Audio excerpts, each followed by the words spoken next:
Good morning students. Today we discuss about new lesson 4th unit, that is planning and environment. So in that first part, planning, today we discuss about planning introduction class. So listen carefully.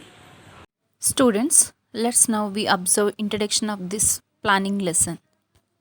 In our constitution, planning is mentioned concurrent list of 7th schedule.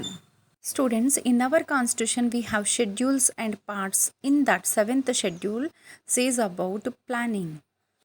Students, in our constitution the 7th schedule deals with the division of power between the central and states government.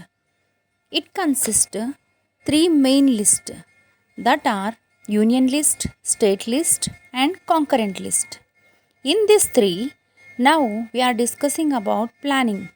Planning is in the 7th schedule in concurrent list. Okay children, now we discuss about planning. First plan in India was Bombay Plan, which was introduced in 1943. Students, next Gandhian Plan was came in 1944, which was given by S.N. Agarwal. Students, thirdly came People Plan in 1944 only, given by M.N. Roy. Next plan was Sarvodaya Plan in 1950, given by J.P. Narayan. Okay children, we established Planning Commission. We discuss now about Planning Commission. Planning Commission introduced in 15th March 1950. When we are getting freedom, we made constitution in 1950. Then only we introduced Planning Commission. Planning Commission was introduced by J.L. Nehru, Jawaharlal Nehru, and Planning Commission dissolves in 17th August 2014. Planning Commission has been replaced with Niti Aayog. Nowadays it was Niti Aayog. Instead of Planning Commission, we are saying about Niti Aayog. Niti Aayog is a policy making and think tank of government.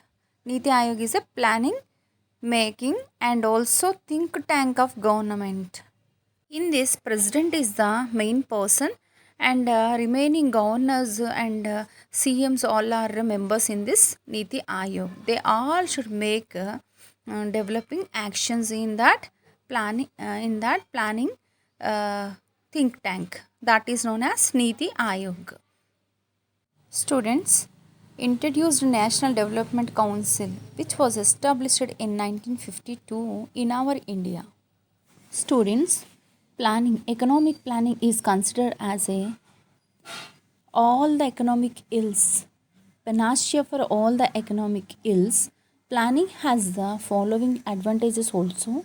See, if we have plan, national resources are properly used as per the socio-economic needs of the country, and also industrial development along with agricultural development can be at a high level, and employment generation also happen. Corresponding income levels can be increased by this economic planning.